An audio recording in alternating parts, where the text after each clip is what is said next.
जय जय रघुवीर समर्थ श्रीमत दासबोध दशक 10वा जगज्योती नाम समास 5वा पंचप्रलय निरूपण नाम श्रीराम समर्थ श्रीराम समर्थ।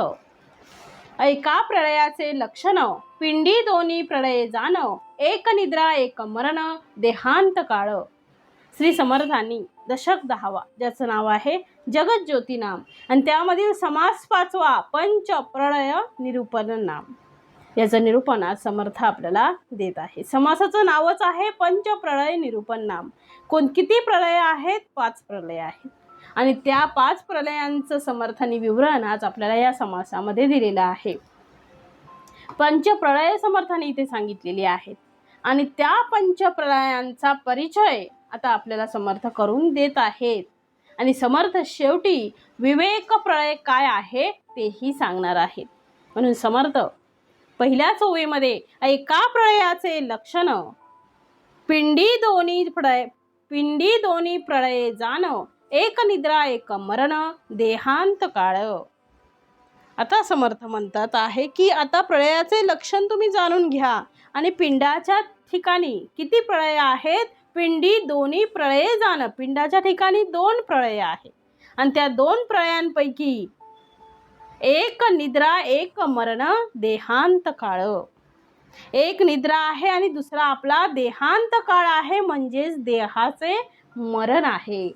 मग देहामध्ये जीव असताना त्या देहाला अंत येतो। तो किती प्रकारे येतो? तर समर्थ म्हणतात आहे 2 प्रकारे येतो।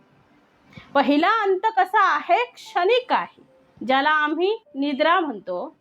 दिवसभर आपण काम करतो, काबाड कष्ट करतो आणि दिवसभर काम करून आपल्याला आपलं शरीर थकतं आणि ज्यावेळी आपण रात्री झोपतो आणि सकाळी उठतो, परंतु जेव्हा आम्ही झोपतो आणि मग उठतो याच्यामध्ये असलेला क्षणिक काळ म्हणजे कोणता? जो निद्रा काळ आहे, त्याच्या जागृतीशी जगताशी कुठलाही व्यवहार राहत नाही, म्हणून याला सुद्धा निद्रा प्रलय असं म्हटलेलं आहे। खरंच आहे हो, झोपेमध्ये आपल्याला कशाचंही भान नसते, कशाची चिंता नसते आणि जागृती, स्वप्न, सुषुप्ती आणि तुर्या अशा 4 ज्या अवस्था आहेत, या 4 अवस्थांपैकी जागृती अवस्था याचा संबंध स्वप्न आणि सुषुप्तीमध्येच संपतो। मात्र समर्थ म्हणतात आहे या स्वप्न आणि सुषुप्तीमध्ये काय फरक आहे? तर आता नवीन अत्याधुनिक असं एक जे घड्याळ आलेले आहे ते बघा। आता आपण हातामध्ये म्हणजे मनगटावर घड्याळ बांधतात, घड्याळ बांधूनच काही जण झोपतात। आता झोपेतून उठल्यानंतर ते पाहतात की आपण किती वेळ स्वप्न पाहिलं आणि किती वेळ आपण गाढ झोपलो। तर ते घड्याळ आता सांगते आहे की जितक्या वेळ तुम्ही स्वप्न पाहिलं होतं ती स्वप्नावस्था आहे आणि जितक्या वेळ तुम्ही गाढ निद्रेमध्ये होता त्याला सुषुप्ती अवस्था असं म्हटलेलं आहे। स्वप्नामध्ये आणि सुषुप्तीमध्ये जागृतीचा संबंध संपतो आणि म्हणून त्याला काय बोलले जाते? प्रलय म्हटले जाते। म्हणून तो एक प्रलय झाला। कोणता? निद्रा हा एक प्रलय झाला, एक निद्रा आणि दुसरं दिलेलं आहे समर्थाने एक मरण देहांत काळ। आता दुसरं प्रलय आम्ही देहात असताना आम्हाला मृत्यू येतो म्हणजेच आपलं मरण येते। एकदा मरण आलं की देह पडतो आणि पुन्हा तो उठतच नाही, त्याला चिरनिद्रा असं म्हटलेलं आहे। आणि चिरनिद्रेमध्ये असताना समर्थ म्हणतात चिरनिद्रेमध्ये असताना त्याचा जागृतीचा व्यवहार पूर्णपणे संपतो आणि तो कायम स्वरूपीच देह ठेवतो म्हणजे तोही संपतो।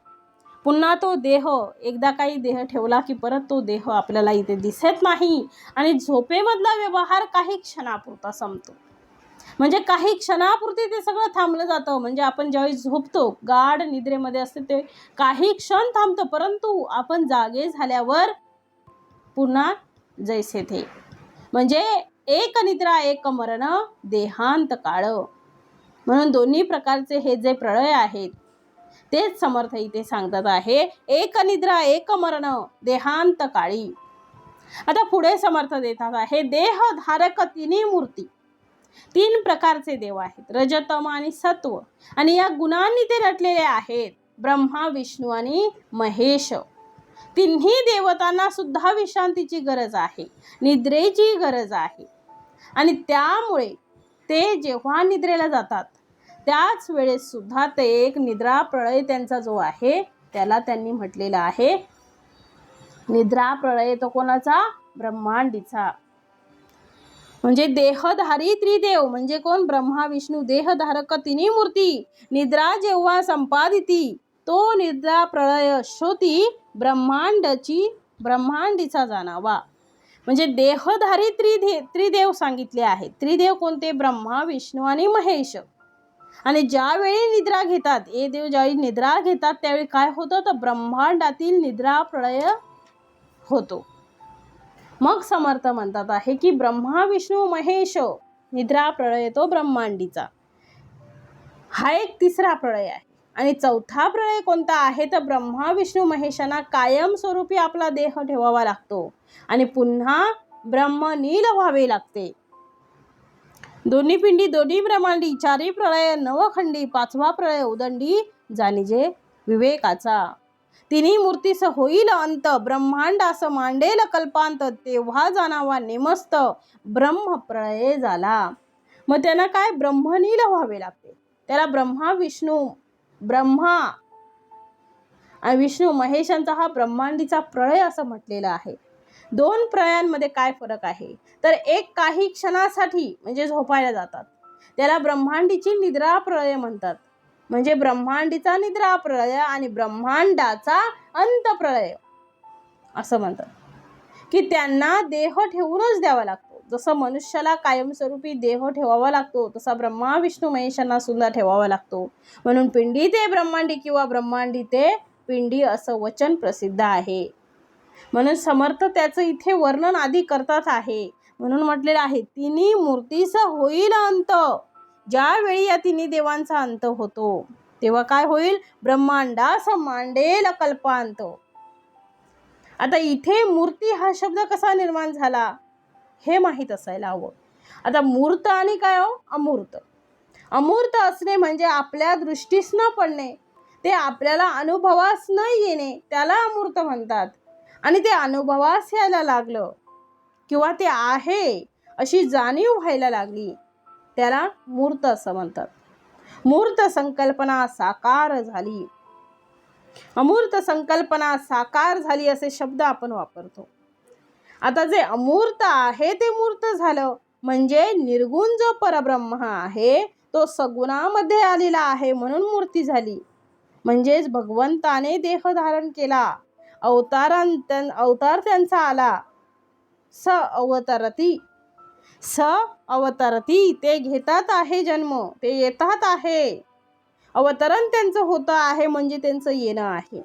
ब्रह्मा विष्णू महेशांनी देह धारण करणे अशा प्रकारे समर्थ म्हणतात आहे दोन्ही पिंडी तिन्ही मूर्तीस होईल अंत ब्रह्मांडास मांडेल कल्पांत तेव्हा जाणावा नेमस्त ब्रह्मप्रळय झाला. मग ज्यावेळी या तिन्ही देवतांचा अंत होतो तेव्हा ब्रह्मांडाचा कल्पांत ओढवतो आणि त्यावेळी तो खरोखर ब्रह्मप्रळय झाला असे म्हणावं. आता समर्थाने दिले दोन्ही पिंडी दोन्ही ब्रह्मांडी. हा ब्रह्मांडीचा निद्रा प्रळय आणि हा ब्रह्माचा ब्रह्मप्रळय. थोडा फरक आहे. किती फरक आहे हो? तर जेव्हा थोडासा फरक समर्थाने सांगितलेला आहे, पण जेव्हा ब्रह्मा विष्णू महेश हे झोपतात तेव्हा म्हणजे हे तीन त्रिगुण झोपतात तेव्हा तो ब्रह्मांडीचा निद्रा प्रळय होतो. म्हणजे ब्रह्मा विष्णू महेश झोपायला गेले ते निद्रेमध्ये झाले. जागृती सगळी त्यांची संपली आहे. सगळा जगातला व्यवहार संपलेला आहे, काहीही शिल्लक नाही. त्याचं वर्णन पुढे समर्थाने केलेलं आहे. आणि ते कायमस्वरूपी देह ठेवून गेले म्हणून त्याला ब्रह्मप्रळय असे म्हणतात. मग दोन्ही पिंडी दोन्ही ब्रह्मांडी दोन पिंडामध्ये आहेत, दोन ब्रह्मांडामध्ये आहेत. आणि पुढे आता समर्थ देतात आहे चारी प्रळय नवखंडी. चारी प्रळय नवखंडी चार प्रकारचे अशा प्रळयाला मानले जातात. चार प्रकारचे दोन्ही पिंडी दोन्ही ब्रह्मांडी चारी प्रळय नवखंडी पाचवा प्रळय उदंडी जाणीजे विवेकाचा. आता इथे पाचही प्रळय दिलेली आहेत. या 9 खंडांच्या सृष्टीत काय सांगितलंय? चारी प्रळय नवखंडी. या 9 खंडांच्या सृष्टीत पिंडाच्या ठिकाणी 2 आणि ब्रह्मांडाच्या ठिकाणी 2 असे 4 प्रळय होतात. आणि पाचवा सर्वात महत्वाचा, पाचवा प्रळय उदंडी जाणीजे विवेकाचा. सर्वात महत्वाचा आणि उत्तम प्रळय म्हणजे कोणता, तर विवेकाने होणारा प्रलय आहे. मग समर्थ म्हणतात आहे पाचवा जो आहे तो दोघांमध्येही आहे. म्हणजे पिंडामध्ये त्याचा प्रळय असतो आणि ब्रह्मांडामध्येही त्याचा प्रळय असतो. त्याचा विवेक प्रळय, त्याला विवेक प्रळय असं म्हणतात. त्याचं वर्णन पण आता समर्थांनी पुढे दिलेलं आहे. फार सुंदर वर्णन इथं समर्थांनी केलेलं आहे. ऐसे दोन्ही पिंडी दोन्ही ब्रह्मांडी, चारी प्रळय नवखंडी, पाचवा प्रळय उदंडी जाणीजे विवेकाचा. ऐसे हे पाचही प्रळय सांगितले थान्वये, आता हे अनुभवास ये ऐसे करू. निद्रा जेव्हा संचरे तेव्हा जागृती व्यापार सरे, सुषुप्ती अथवा स्वप्न भरे अकस्मात अंगी. या नाव निद्रा प्रळय जागृतीचा होय क्षय, आता एका देहांत समये म्हणजे मृत्यू प्रळय.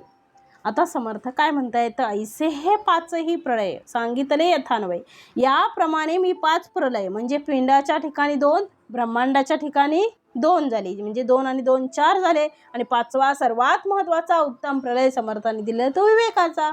मग याप्रमाणे 5 प्रलय यथानुक्रमे आणि सांगितलेले आहेत.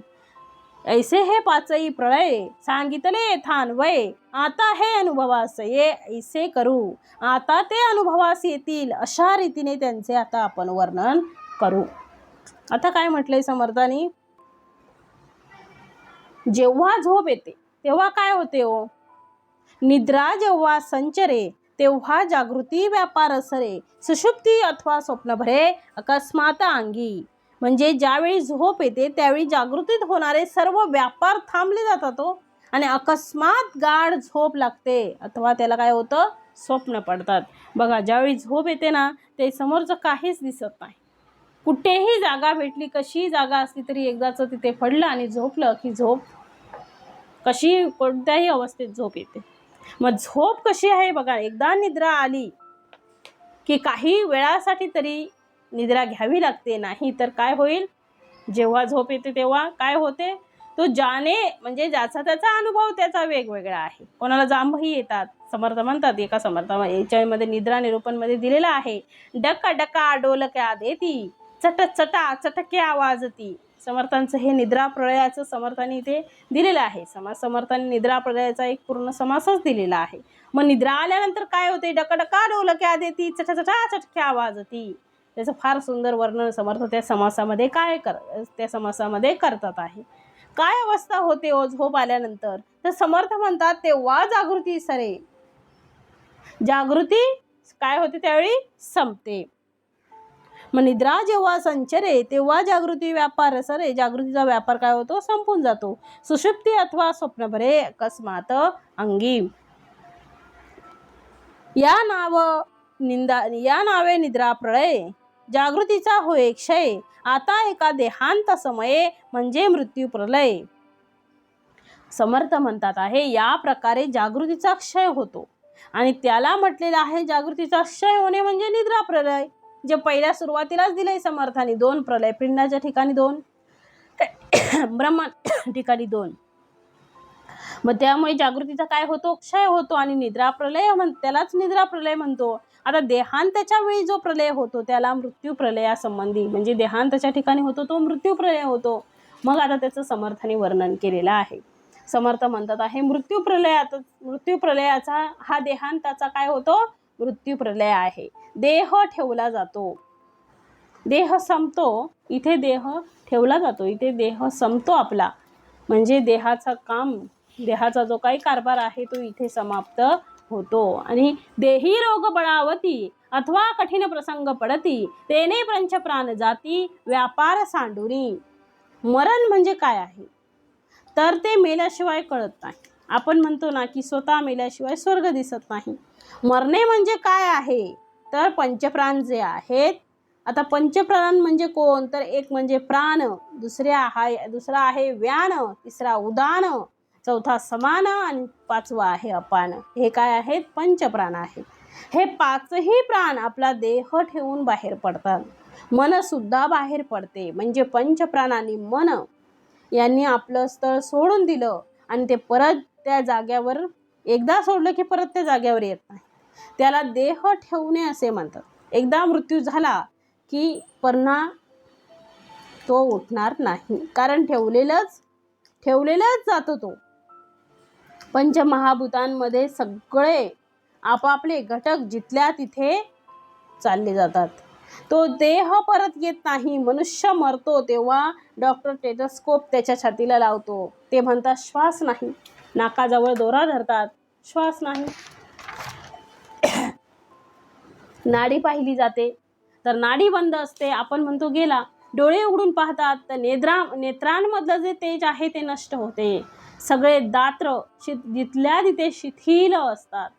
12 तासाच्या आत लोक सगळ्या प्रकारची व्यवस्था करतात आणि बांधाबुंद करून त्याला स्मशानात नेऊन जाळून टाकतात. याला मरण म्हटलेलं आहे. हा व्यवहारातला आहे. समर्थ म्हणतात आपल्याला सगळ्यांना माहीत आहे, अनेक लोक मरतात. मेल्यानंतर 24 तासाच्या आत त्याचा कुठलाही अंश शिल्लक ठेवत नाहीत. खरंच आहे हो. जर मनुष्य मेल्यानंतर 24 तास त्याचं अस्तित्व शिल्लक राहत नाही किंवा 24 तासामध्ये त्याचा देह सुद्धा जाळून टाकतात, काहीही ठेवत नाहीत आणि 13 दिवसामध्ये त्याची दशक्रिया आटवून पुन्हा आपल्या व्यवहाराला डोकं लागतात. घरातले सुद्धा जे अत्यंत प्रेम त्यांच्यावर करत होते ते म्हणा किंवा तो कोणावरही जीव लावत होतो त्याला म्हणा, 13 दिवसाच्या आत सगळ्या गोष्टी जिथल्या तिथे या संसारासाठी, या कुटुंबासाठी, या जगासाठी, या देहासाठी किती मरमर करावी हो. माझं म्हणून माझे म्हणती सारे, कोण तुझ्या संगती, मनारे का भंगला जगती. काका मामा 2 दिवसाचे, सगळे 2 दिवसाचे आहेत. किती? 2 दिवसाचे. समर्थांनी त्याचं वर्णन केलं आहे. कैची माता कैचा पिता, कैची बहीण कैचा भ्राता, कैची वनिता कुळपुत्राधिक. हे तू जाण मायेची अवघी सोयरी सुखाची, हे तुझ्या सुख दुःखाचे सांगाती नव्हे ती. काय सांगितले समर्थांनी? हे सगळी तुझ्या सुख दुःखाची सांगाती नाही आहे. कोणी कैची माता कैचा पिता, ही सगळी तुझ्या, समर्थ म्हणतात ही सगळी तुझ्या काय आहेत, ही जी सगळी माया तुझी जी आहे ती तुझ्या सुखदुःखाची सांगाती नाही आहेत.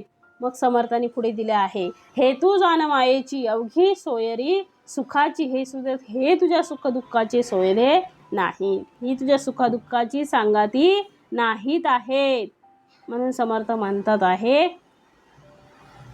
समर्थांनी सांगितलंय पुढे, हे तुझ्या सुखदुःखाचे सांगाती नाही. आजाराने म्हणजे एखाद्या आजाराने जर मनुष्य जेव्हा त्रस्त होतो आणि कोणीही त्याच्याजवळ नसते, त्याला तेव्हा सगळे देव आठवतात. मग त्याच्या लक्षात येतं की आम्ही ज्या देहावर एवढं प्रेम केलं, त्या देहाची अवस्था अशी झाली आहे, ज्या लोकांवर आम्ही प्रेम केलं ते आजूबाजूला डोळ्यांनी दिसत नाही आहेत. म्हणजे ज्या देहाला सांभाळत होतो, ज्या आपल्या नात्यांना माणसांना सांभाळत होतो, ती कुठेही दिसत नाही. देहानेही आता साथ सोडलेली आहे आणि ती कुठे गेली असावी, ती डोळ्यांनी दिसत नाही आहेत. कशासाठी आणि का? कोणी नाही कुणाचा सखा, बापा आणि काका.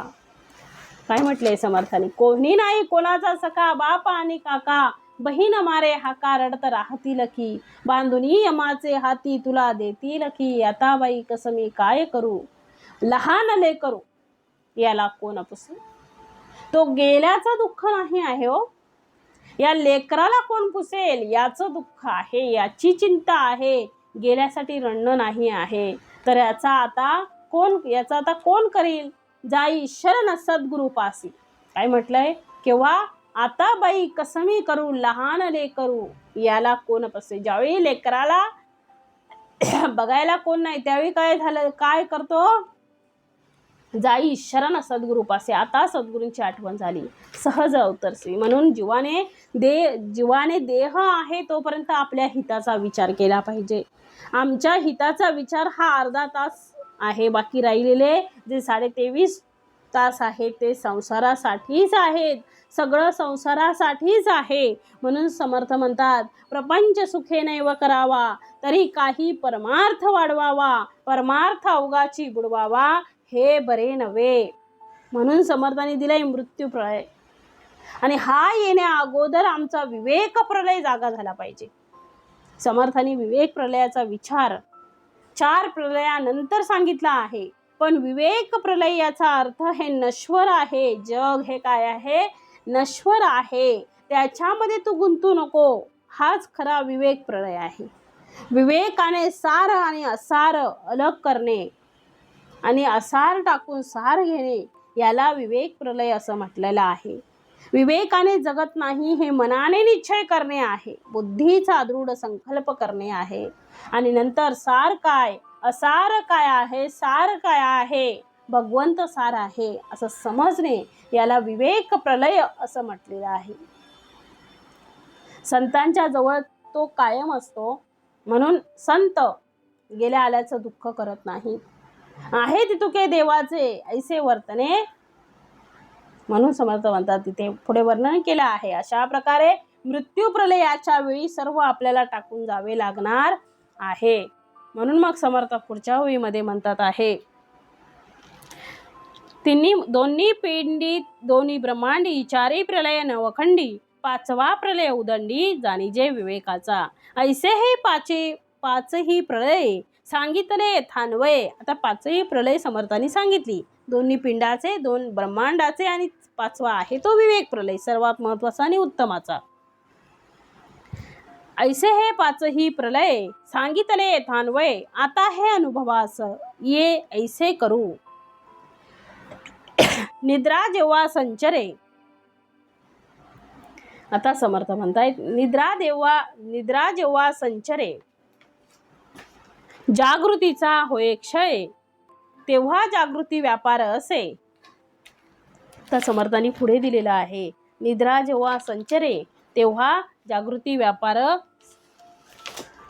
निद्रा संपली देही रोग बळावती. काय सांगितलंय? निद्रा संपली मग काय झालंय? जागृती व्यापार सरे. सुषुप्ती अथवा स्वप्न भरे अकस्मात अंगी, या नाव निद्रा प्रलय, जागृतीचा होय क्षय, आता एका देहांत समये म्हणजे मृत्यू प्रलय.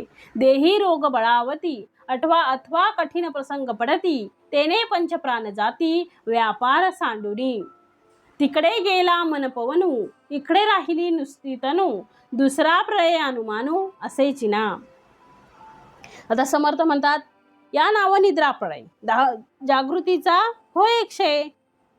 मग ज्यावेळी पहिल्यांदा ज्यावेळी झोप येते त्यावेळी जागृतीत होणारे सर्व व्यापार थांबले जातात आणि अकस्मात गाढ झोप लागते किंवा स्वप्न पडतं. या नाव निद्रा प्रलय. या प्रकारे जागृतीचा क्षय होतो आणि निद्रा प्रलय, त्यालाच काय बोललेलं आहे? निद्रा प्रलय असं म्हटलेलं आहे. आता समर्थ, आता एका देहांत समये म्हणजे मृत्यू प्रलय. आता देहांताच्या वेळी जो प्रलय होतो त्या मृत्यू प्रलयासंबंधी ऐका असं समर्थ सांगत आहेत. पुढच्या ओळीमध्ये समर्थ म्हणतात आहे, देही रोग बळावती अथवा कठीण प्रसंग पडती, तेने पंचप्राण जाती व्यापार सांडुनी. मग सगळं जर निद्रा आली तर पंचप्राण सगळं सांडून काय होतात? निघून जातात. म्हणून पुढे दिलेला आहे, तिकडे गेला मन पवनू. कोण? मन पवनू. मन आणि पवन. पवन म्हणजे वारा, आणि तो वारा पंचप्राणांचा असल्यामुळे पंचप्राणांचा तो पवन आहे. म्हणजे प्राण, उदान, व्यान, समान आणि अपान हे पंचप्राण आहेत. आणि सांगितलेलं आहे मन. इकडे राहिली नुसती तनू. तनू म्हणजे काय? शरीर. इकडे राहिली नुसती तनू, दुसरा प्रलय अनुमानू असे चिना. मग आता याला दुसरा प्रलय म्हणतात. आता तिसरा प्रलय कोणता? तर मागे सांगितलंय की ब्रह्मा विष्णू महेशांना झोप येत आहे आणि आपल्याला झोप येते की नाही? तशी त्यांनाही येते. मग कीर्तन प्रवचनात आपल्याला जास्त येते बघा. त्याचं कारण काय आहे? कारण जे उत्तमाचं आहे, जे परमार्थाचं आहे, त्याच्यात सगळ्यांना कंटाळा येतो. परंतु समर्थ म्हणतात आवडीचा विषय असला आपला तर रात्रभर मनुष्य जागा राहतो. चित्रपट असेल तर एकामागून एक असे 2 पाहिल. फिरायला गेला असेल तर दिवसभर जागा राहील, रात्रभर फिरत राहील. पण प्रवचनाला बस म्हटलं की डकाडका डुलक्या देती, चटचटा चटक्या वाजती. मग म्हटलंय तिसरा प्रलय ब्रह्मांडीचा. निद्रा, ब्रह्मदेव झोपी जातात. आणि त्यावेळी सगळा व्यापार खुंटो आणि मृत्यूलोक काय होतो, नाश पावेल. म्हणून मग म्हटलेलं आहे समर्थांनी, देही रोग बळावती अथवा कठीण देही रोग बळावती अथवा कठीण प्रसंग पडती, तेने पंचप्राण जाती व्यापार सांडणी. तिकडे गेला मन पवनू, इकडे राहिली नुसती तनू, दुसरा प्रलय अनुमानू असे चिना. तिसरा ब्रह्मा निजैला, तो हा मृत्यूलोक गोळा झाला, अवघा व्यापार खुंटला प्राणी मात्रांचा. मग आता समर्थ म्हणताय तिसरा प्रलय कसला आहे, ब्रह्मांडीची निद्रा. मग चटाचटा डुलक्या देती ब्रह्मांडीची निद्रा. तिसरा ब्रह्मा निजेला. आता समर्थ म्हणतात ब्रह्मा विष्णू महेशाला झोप आली, तो हा मृत्यूलोक गोळा झाला, तो हा मृत्यूलोक गोळा झाला, अवघा व्यापार खुंटला. मग समर्थ म्हणतात आहे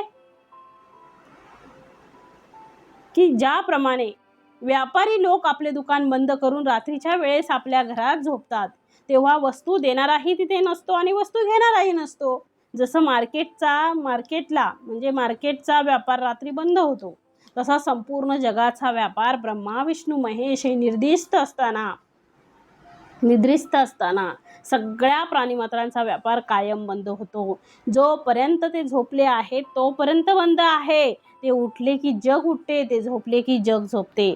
म्हणून तो भगवंतच सगळ्यांना उठवतो आहे आणि तो भगवंतच सगळ्यांना झोपवतो आहे. म्हणून पुढे दिले समर्थांनी, तिसरा ब्रह्मा निजेला, तो हा मृत्यूलोक गोळा झाला, अवघा व्यापार खुंटला प्राणी मात्रांचा. तेव्हा प्राण्यांचे सूक्ष्मांश वायोचक्री करीती वास, कित्येक काळ जाता ब्रह्मयास जागृती घडे. मग आता समर्थ म्हणतायत हजारो वर्ष घडून गेली, तिसरा प्रलय येऊन गेला. मग आता समर्थ म्हणायला लागले त्यावेळी प्राणीमात्रांचे सूक्ष्मांश मग हजारो वर्ष होऊन जातात, तेव्हा या ब्रह्मा विष्णू महेशांना जागृती येते आणि मग जागृतीमध्ये पुन्हा व्यवहार सुरू होतो. मग ते लवकर झोपत नाहीत म्हणून जग आम्हाला दिसते आहे. ते एकदा झोपले की जग कायमस्वरूपी गेलं आहे. त्यांचा सुद्धा शेवटी एक काळ आहे आणि ते देह ठेवणार आणि त्याला शेवटी समर्थांनी ब्रह्मप्रलय असं म्हटलं आहे. ब्रह्माचा शेवट.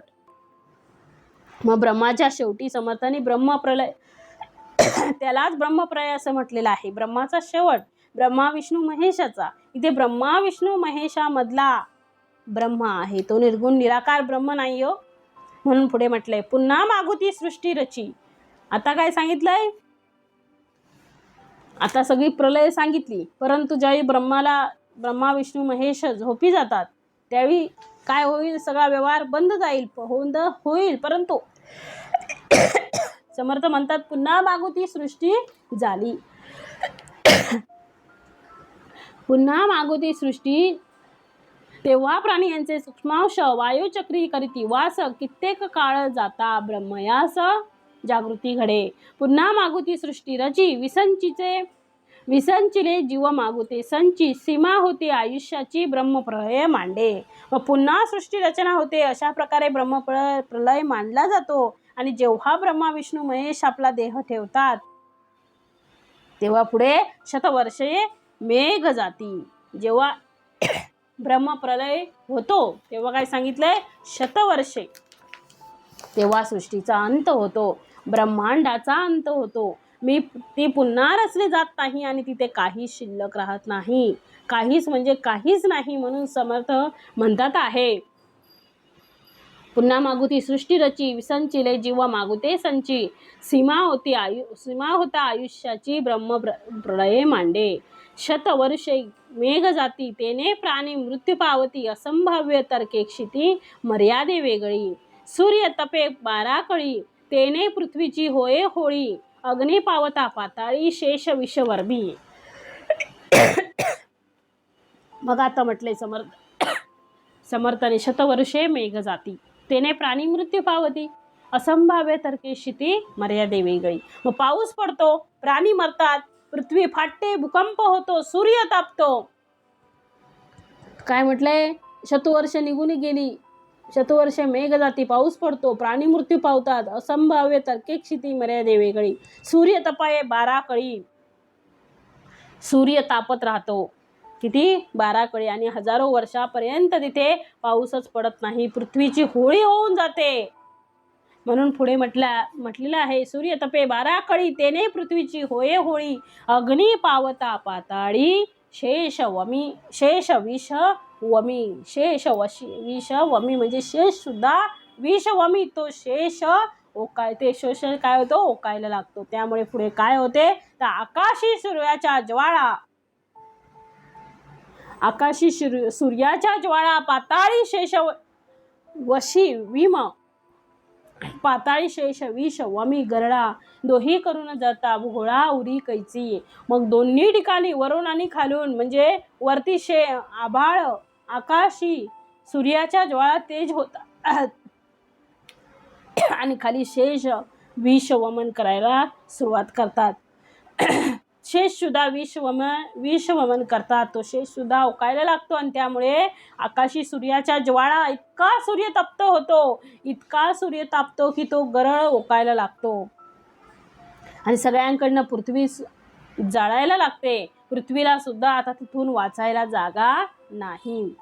सूर्यास खडतरता चढे, हल कालोळ चहूकडे, कोसळती मेरूचे कडे, घडाघडायमान.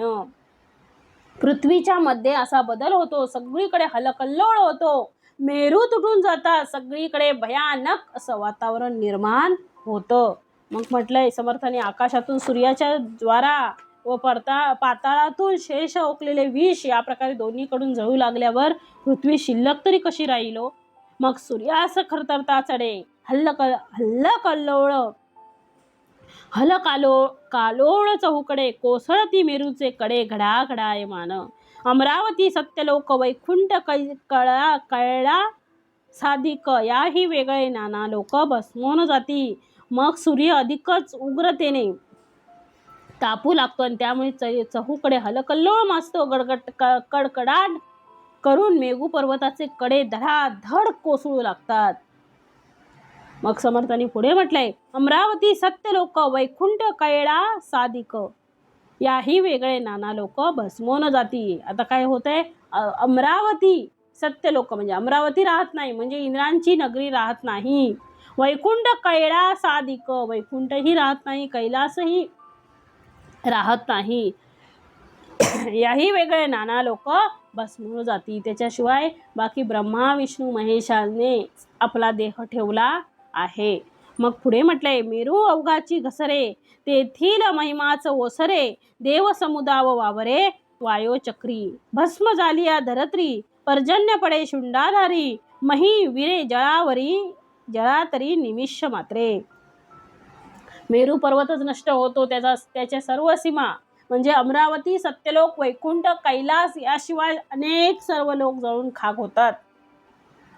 मेरू पर्वतच नष्ट होतो, त्याचा सर्व महिमा नाहीसा होतो आणि देव समुदायही वायुचक्रात सूक्ष्मांगाने व सूक्ष्मांशाने वावरतात. मग सगळीकडे देव सुद्धा आपला देह ठेवतात आणि वायूच्या रूपाने सर्वत्र वास करू लागतात. मग पुढे म्हटले, भस्म झाली या धरत्री, पृथ्वी भस्म झाली, काय होईल, भस्म झाल्यावर पृथ्वी भस्म झाल्यानंतर काय होईल, तर पर्जन्य पडे शुंडाधारी, मही विरे जळा तरी निमिष मात्रे. पृथ्वी भस्म झाल्यानंतर हत्तीच्या सोंडेसारख्या प्रचंड धारांनी पाऊस कोसळू लागतो. किती उत्तमाचं वर्णन केलंय समर्थाने, सगळं अगदी स्पष्ट दिलंय. असं वाचते, ते वाचतानाच ते अंगावर शहारे येत आहेत आणि तो प्रसंग सगळा असा उभा राहिल्यासारखा वाटतो आहे. पृथ्वी भस्म झाल्यानंतर हत्तीच्या सोंडेसारख्या प्रचंड धारांनी पाऊस कोसळू लागतो. त्या जलात पृथ्वी निमिषात विरून जाते. आता पुढे म्हटलंय समर्थाने, स्वरूपाने सर्वत्र वास करू लागतात. भस्म झाली या धरत्री, पर्जन्य पडे शुंडाधारी, पाऊस पडतो, पृथ्वी जळून गेली. पाऊस पडला आणि त्या पावसामध्ये ती पृथ्वी सुद्धा त्या ठिकाणी भिजली गेली, नष्ट झाली. आणि पुढे नुसते उरेल जळ, तयास शोषिल नळ, पुढे एकवट ती ज्वाळ, मर्यादे वेगळे. समुद्रीचा वडवानळ, शिवनेत्रींचा नेत्रानळ, सप्त कंचुकीचा वर्णाळ, सूर्य आणि विद्युलता. ऐसे ज्वाळ एकवटती तेने देव देह सोडिती पूर्वरूपे मिळवून जाती प्रभंजनी. मग पुढे नुसते उरेल ज्वळ, पुढे सर्वत्र नुसतं काय आहे, पाणीच पाणी उरतं. तयास शोषील अनळ, नंतर ते सर्व जल अग्नी शोषून टाकतो आणि पुढे एकवटती जाळ मर्यादे वेगळे. सगळं जल आहे अग्नी शोषून टाकतो आणि अमर्याद ज्वाला एकत्र होऊन उफाळू लागतात. पुढे नुसतं पाणी राहिलं, मग त्या पाण्याचं काय होईल, तर दिले एक वटती ज्वाळ मर्यादे वेगळे. पुढे पाणी राहील आणि पुढे काहीही राहणार नाही, पाणी सुद्धा या अग्नीने जाळले जाईल. मग सांगितलंय पुढे नुसते उरेल जळ, पाणी उरेल परंतु तयास शोषील अनळ, पुढे एकवटतील ज्वाळ मर्यादे वेगळे. म्हणजे पुढे काही शिल्लक राहणार नाही, पाणी सुद्धा या अग्नीने जाळलं जाईल. आणि म्हणून पुढे दिले समुद्रीचा वडवानळ, शिवनेत्रीचा नेत्रानळ, सप्तकंचुकीचा आवर्नाळ. सूर्य आणि विद्युलता. समुद्रातील वडवानळ, शिवांच्या नेत्रातील नेत्राग्नी, पृथ्वीच्या सप्त आवरणातील आवर्नानल, सूर्य आणि विद्युलता याप्रमाणे सगळं एकत्रित होऊन ज्वाळा उफाळू लागल्या की देवही देहत्याग करतात आणि पूर्वरूपाने वायूमध्ये मिसळून जातात. समुद्राला आग लागेल, शीश आपले नेत्र उघडेल आणि त्याच्यातून अग्नी बाहेर पडेल आणि अशा प्रकारे पृथ्वी जळू लागेल. पुढे दिले प्रभंजन म्हणजे महाआकाळ. ऐसे ज्वाळ एकवटती तेने देव देह सोडिती पृथ्वी रूप मिळवून जाती प्रभंजनी. प्रभंजन म्हणजे महाकाळ, महासंकट, महाकाळ किंवा आपण त्याला म्हणतो कयामत. सगळं संपेल, काहीही राहणार नाही. आणि त्यानंतर पुढे समर्थ म्हणतात ऐसे ज्वाळ एकवटती तेने देव देह सोडिती पूर्वरूपे मिळवून जाती प्रभंजनी. आणि पुढे समर्थांनी दिलेला आहे. पुढे समर्थ म्हणतात आहे समुद्री ऐसे ज्वाळ एकवटती तेने देव देह सोडिती पूर्वरूपे मिळवून जाती प्रभंजनी. तो वारा झडपी वैश्वानर, वन्नी विझेल एक सरा, वायो धावे सैरा वैरा परब्रह्मी. म्हणजे वायू धावू लागेल, काही शिल्लक राहणार नाही. धूम्र वितळे आकाशी, ज्याप्रमाणे आकाशामध्ये धूम्र वितळतो, धूम्र म्हणजे धूळ, त्याप्रमाणे हे सगळं त्या आकाशामध्ये काय होईल, वितळून जाईल, मिसळून जाईल. तैसे होईल समीरासी. मग तसं समीराचं होईल म्हणजे वाऱ्याचं होईल. आणि म्हणून म्हटलंय समर्थ तसं कोणाचं होईल, वाऱ्याचं होईल. आणि म्हणून पुढे समर्थ म्हणतात आहे ऐसे ज्वाळे एकवटती तेने देव देह सोडिती पूर्वरूपे मिळवून जाती प्रभंजनी. तो वारा झडपी वैशानर, वन्नी विजेल एक सरा, वायो धावे सैरा वैरा परब्रह्मी. धूम्र वितळी आकाशी तैसे होईल समीरासी, ब्रह्मा बहुतामध्ये थोडी असी नाश बोलिला. वायो वितुळाचं जाणं. मग आता काय होईल, धूम्र वितुळे आकाशी तैसे होईल समीरासी, बहुतामध्ये थोडी अशी नाश बोलिला. मग आता समर्थ म्हणतात तैसे होईल समीरासी, तसं समीराचं होईल म्हणजे कोणाचं, वाऱ्याचं होईल. धूम्र वितुळे आकाशी तैसे होईल समीरासी, तसं वाऱ्याचं होईल. आणि बहुतामध्ये थोडी अशी नाश बोलिला. आणि त्यामुळे काय, सगळ्यांचा व्यवसाय होईल, नाश होईल आणि यामध्ये काहीही शिल्लक राहणार नाही. थोडा फक्त वारा शिल्लक राहील. परंतु पुढे दिलंय वायो वितुळताच जाण, सूक्ष्म भूते आणि त्रिगुण, ईश्वर सांडी अधिष्ठान निर्विकल्प, तेथे जाणीव राहिली आणि जगज्योती निमाली, शुद्ध सारांश उरली स्वरूप स्थिती. मग आता म्हटलंय समर्थांनी वायो काही शिल्लक राहणार नाही, वारा फक्त शिल्लक राहील. परंतु वायो वितुळाचाच जाणं, वायू पातळ होऊन जाईल. सूक्ष्मभूते आणि त्रिगुण, आणि त्या वायूमध्ये सूक्ष्मभूत राहतील, पंचमहाभूत राहतील, आप तेज वायू आकाश आणि पृथ्वी. आणि त्यामध्ये त्रिगुण म्हणजे रज तम आणि सत्व हे त्रिगुण राहतील. ईश्वर सांडी अधिष्ठान निर्विकल्पी, स्वतः ईश्वर आपल्या निर्विकल्पामध्ये पुन्हा जाऊन मिसळेल आणि अशा प्रकारे सगळा बदल होईल. आणि हा बदल समर्थ म्हणतात आहे तेने जाणीव राहिली आणि जगज्योती निमाली शुद्ध सारांश उरली स्वरूपस्थिती. जितुकी काही नामाभिधाने तये पंच प्रकृतीचे निगुणे प्रकृती नसता बोलणे कैसे बोलावे. प्रकृती असता विवेक खिजे त्यास विवेक प्रलय बोलिजे पाचही प्रलय ओजे तुझ निरोपिले. जितके काही नाव दिले ते सगळं संपून जाईल, कारण भाषा संपेल आणि पृथ्वीच राहणार नाही, शब्दच राहणार नाहीत. तेथे जाणीव राहिली आणि जगज्योती निमाली, सगळं संपलं, शुद्ध सारांश उरली स्वरूपस्थिती. जितुकी काही नामाभिधाने तये स्वरूपा तये प्रकृतीचे निगुणे प्रकृती नसता बोलणे कैसे बोलावे. अशा प्रकारे सगळं संपलं. पंचप्रलयामध्ये विवेक प्रलय समर्थाने आता सांगितलेला आहे. ज्याप्रमाणे ब्रह्मा विष्णू आणि महेश, ब्रह्मामध्ये मूळ माया, त्याच्यातून गुणमाया, गुणमायेतून पुढे त्रिगुण आले, त्रिगुणानंतर पंचमहाभूत आली, अष्टदा प्रकृती आली आणि या अष्टदा प्रकृतीतून सृष्टी हळूहळू कसं होईल, सृष्टी संपेल. सृष्टीतून पुढे पंचमहाभूत वेगवेगळी होतील, त्रिगुण वेगळे होतील, ब्रह्मा विष्णू महेश सूक्ष्म स्वरूपात राहतील, पुन्हा ते गुणमायेत येतील आणि गुणमाया सुद्धा संपेल. ती मूळमायेत येईल आणि मूळमाया ही संपेल आणि पुढे ती पुन्हा विलीन कोणामध्ये, ब्रह्मामध्ये होईल. आणि अशा प्रकारे ब्रह्माशिवाय जगात काही शिल्लक राहणार नाही. म्हणून आम्ही देहात असतानाच हा विवेक जर आम्ही केला की सगळं नष्ट होणार आहे, माझा आत्मा तो परब्रह्म स्वरूप आहे, तो आपल्याला आता कळलं, हे आपल्याला आता कळलं, तर तो विवेक प्रलय जागृत झाला असं समजावं, असं समर्थ म्हणतात आहे. जो संतांमध्ये जागृत झाला होता हो, तरच आपल्यामध्ये जागृत झाला असं आपण समजू. ते फक्त शुद्ध जाणीव पाहिजे. जगज्योती नाहीशी होते, मग जितकी काही नामं होती, रूप होती, ती प्रकृतीच्या योगेच होती, परंतु आता प्रकृती उरली नाही, तर ते काहीच बोलण्यासारखं उरत नाही. म्हणून प्रलयाची वाट न पाहता, प्रलयाची वाट न बघता, प्रकृती म्हणजे दृष्ट सृष्टी, दृश्य सृष्टी असतानाच विवेकाने स्वरूपस्थितीचा अनुभव घेतला पाहिजे आणि यालाच विवेक प्रलय असं म्हटलेलं आहे. याप्रमाणे पाचही प्रकारचे प्रलय समर्थांनी आपल्याला उत्तम प्रकारे इथे विवरण करून सांगितलेलं आहे. इति श्रीदास बोधे गुरुशिष्य संवादे पंचप्रलय निरूपण नाम समास 5वा. जय जय रघुवीर समर्थ.